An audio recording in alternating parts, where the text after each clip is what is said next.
Gentlemen, I hope that lunch was splendid. I'm not a great luncher, but I saw it. I observed it. Now, what does every conference organizer know about lunch and the presentation after lunch? I will reveal the trade secret. There's only two types of people that you could possibly cast to do the session after lunch. One type, comedians. That's going to work. Another type, more or less the same, a marketer. And we have gone with the latter, and I want you therefore to give post-lunch exaggerated applause to encourage her. To Vidya Chidaga, please, please. Come.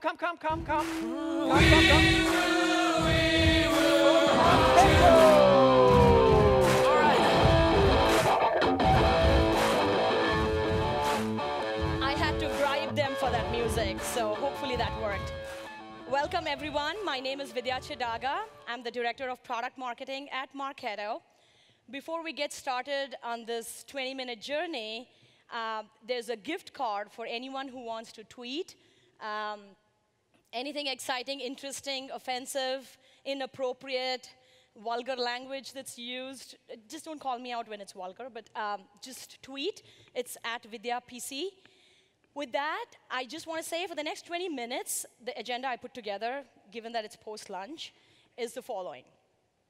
So at Marketo, we decided to let you in on a little secret.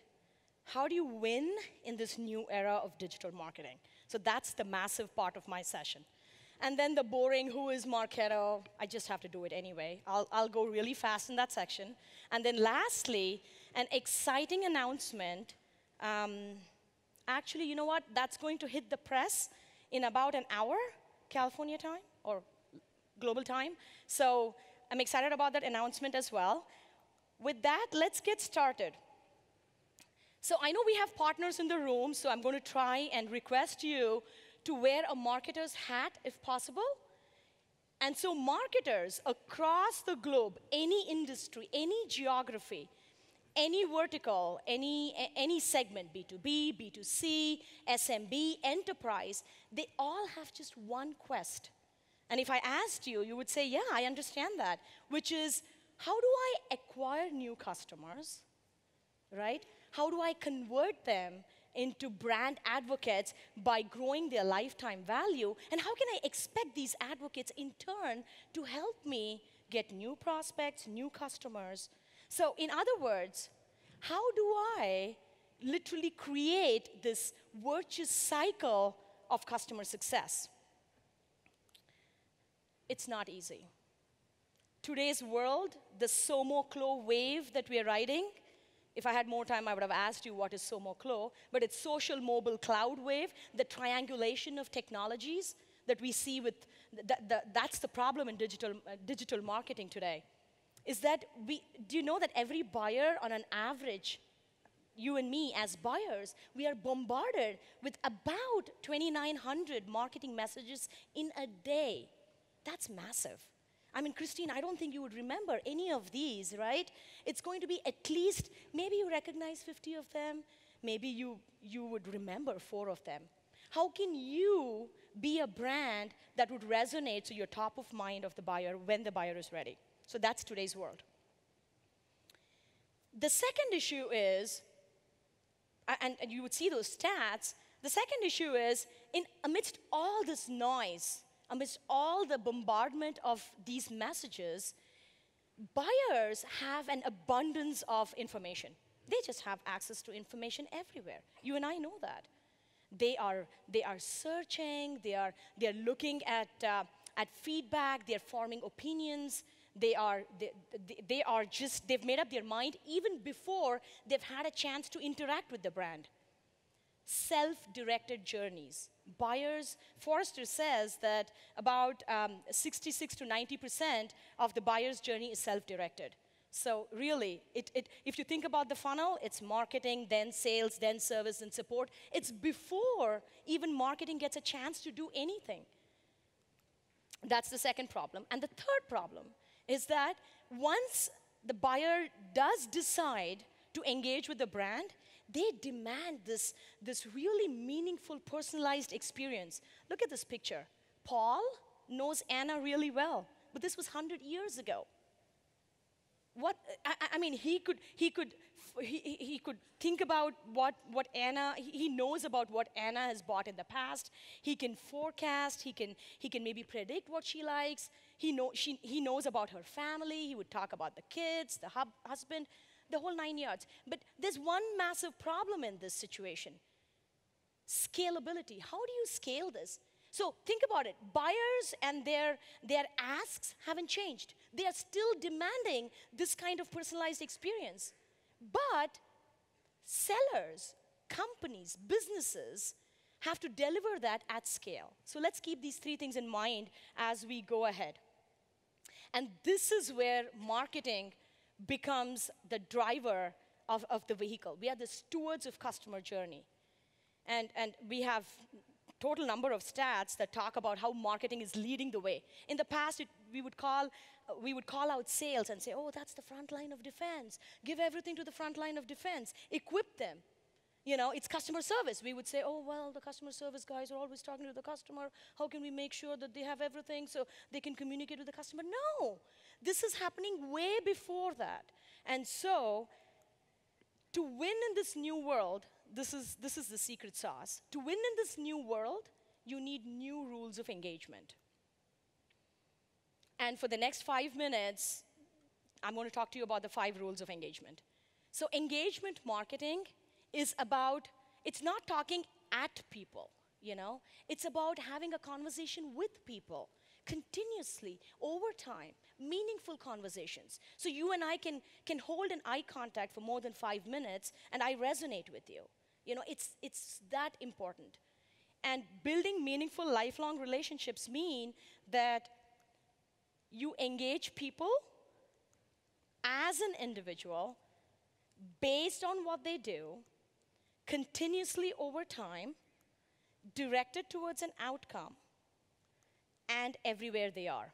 So if you forget everything from this presentation, the one thing I want you to remember are the ABCDEs of engagement marketing. So let's start with rule number 1, because this is the ultimate, the goal of this presentation is for you to understand why engagement marketing makes so much sense. Engage people as individuals. As an individual, gone are the days when you would mass market.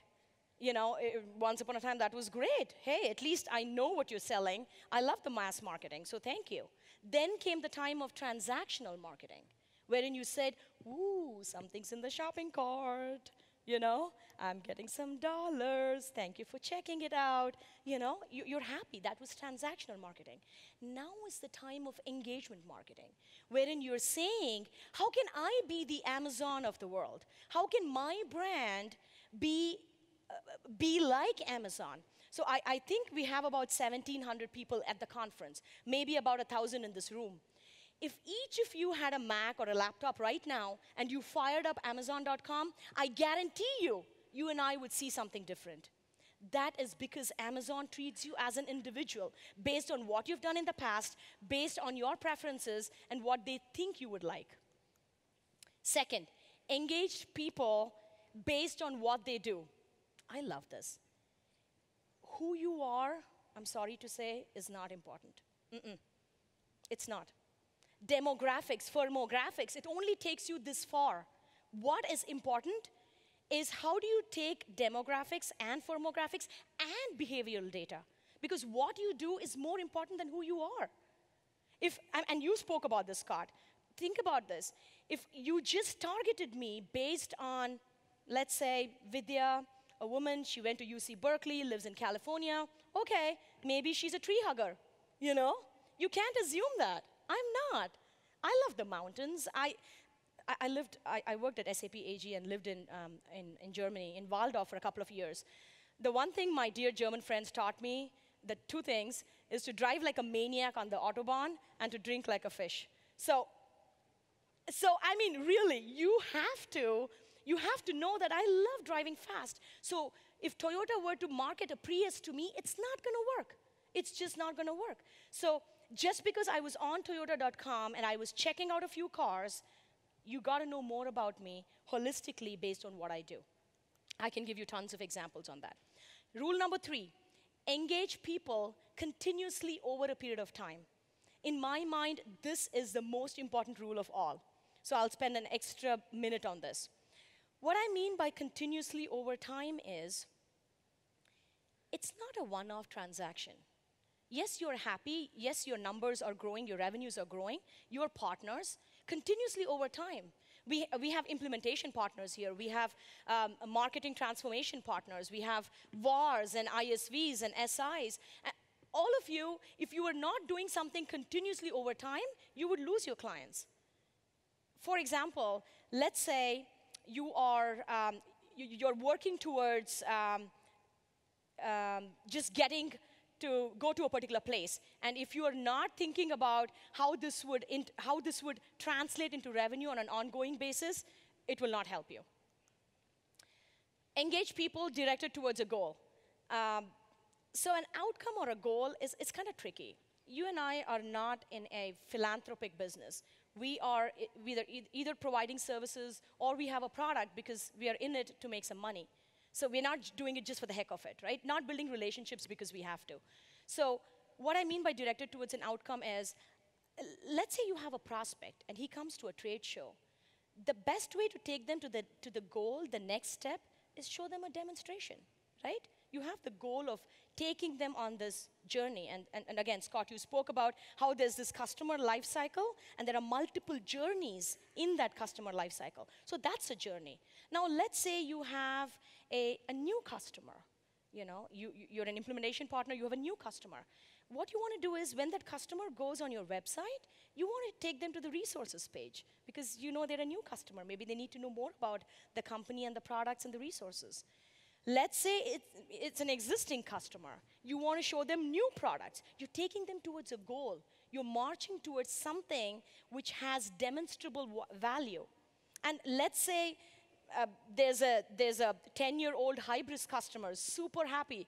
And we heard 2 days ago how there are such happy Hybris customers. Let's say that customer, how do you engage with that customer? Well, you tell them about the reference program. Tell them how they can maybe talk to analysts and talk to prospects. So you're always having a goal continuously over time. It's not a point in time. It's over time. And that's super critical when you think about engagement marketing. Engage people wherever they are, anywhere. I mean, I think we've beaten this horse to death. Anywhere they are. But a close friend of mine once, he talks about a bow tie. Thank you for videotaping me. So he talks about a bow tie, and the way to think about it is, you listen, in the middle of the bow tie, you understand, you process, you analyze, and then you respond. It's very simple. So listening happens through all these channels. Responding happens through all these channels. But maybe Mike prefers to read The Economist on his cell phone, taking the BART into work every day in the morning. So you have to understand what channels resonate with which buyer for listening, and maybe it's a different channel for responding. You never know. So you really have to understand where they are and what their preferences are. So anyway, engagement marketing, it's not about this one-time campaign, one-time experience. It's not even just about customer experience. It's about this holistic, meaningful engagement over a period of time. So who is Marketo? The company that built the engagement marketing platform, it's with thousands of customers, hundreds of partners, ISVs and VARs. We have an awesome partner program. We build joint solutions with tons of leading ISVs in the world, highly rated by the analysts, and the #1 marketing platform company, independently held. Just 3 things about the company that I think is most relevant. We have the most innovative platform. It's a unique mix of speed and sophistication, ease of use. Second, it's the most complete ecosystem. And thirdly, it's with the deepest expertise in both B2B and B2C. I will not go through this slide. It's an eye chart. But we have a booth outside. We're platinum sponsors. We'd love to have a conversation with you. Please do come, and we'll talk to you about the platform and the numerous solutions. the ecosystem of marketing solutions is very similar to the App Store. So we are the App Store for all marketing solutions. So that's launch point. And we are proud to be the owners of, to be the drivers of the Marketing Nation. So Marketo runs the Marketing Nation, and we have over 50,000 marketers in the Marketing Nation. We have the good, bad, ugly, the best. We have everything. Best practices, what worked, what didn't work. You can learn from other marketers. You can look at trends. We have partners. We have user groups, the whole 9 yards. And what does success look like? I wish I had more time to go through these numbers. I have to say, I mean, companies like Christiana Healthcare, I was reading their case study on our website, and I changed the numbers. It said a 3,000% ROI. I was like, I don't know who did the math, so if it is true, that's pretty amazing. So we have great case studies on the website. I encourage you to go up and read it. So the last part of the presentation, super excited to make an announcement that Hybris and Marketo have joined hands to connect the two solutions, the Marketo engagement marketing platform with Hybris marketing. And I figured, given that we are a whole bunch of partners here, it's best to just dive straight into the architecture. You can, as I said, think about the bow tie. Hybris helps capture prospect and customer data across the enterprise. So, you know, again, this individual, a buyer, cannot be thought of in isolation. He's buying, he's selling, he's traveling, he's blogging, he's spending time with his kids. The person who is spending time with his family on a Saturday afternoon is the same guy making decisions on a Monday morning in a meeting room. So, you know, it's capturing information from across the enterprise. Analyzing this customer data, remember the middle of the bow tie, you analyze the data, you understand the data, and you know, all the transactional information. And then you feed that to Marketo, and you say, boom, there you go, marketing automation, do your magic. And marketing automation, Marketo takes all this information, creates this personalized, very relevant campaigns, nurture tracks, and everything else, and then finally spews out analytics, spews out information about programs that just makes marketing automation and makes, helps you measure the impact of marketing. And then, oh yeah, and then we feed the data back into Hybris, so this data is enriched. So you think about this whole loop. Now the data in Hybris is not just coming from multiple sources, but is also coming from Marketo. So that becomes the whole loop. This is just me trying to put this down in words, so there is no confusion about how we play together. Basically, the first point is Hybris and Marketo just together empower brands to unify all kinds of customer data in one place, unknown and known and anonymous data in one place, and build lifelong, meaningful relationships. Just a quick customer case study. Hybris, this is if any of you, how many of you have taken a flight to get to this conference? Okay, awesome. I was just checking if you were sleeping, but that's good. So the largest airline manufacturer in the world, with so many airlines, you can only imagine they have tons of airline fleets and models and planes and products and parts and suppliers. So Hybris takes all this information, puts it together, gives it to Marketo, so that we can put them into nurture tracks, and depending on which airline, where they are in the journey, we can remind them to check out items out of the shopping cart and not wait till the end of the month, because you know, money in pocket is better than sitting in the shopping cart. And leveraging both the solutions, this manufacturer has increased customer loyalty and revenue streams. That's the last slide. Go to marketo.com/partners or just marketo.com. It's interesting that many B2B companies today have, and I want to say many large companies today have a requirement for new hires in their marketing department that they have to go through some of the Marketo resources. So it's pretty amazing. I can't keep up with all the resources because there's just tons and tons of the latest and the greatest content. So that's that. We do have a Marketing Nation. We have a summit in April in San Francisco. So we would love to see you there. With that, I thank you for your time. And hopefully you guys got a chance to tweet. Thank you so much.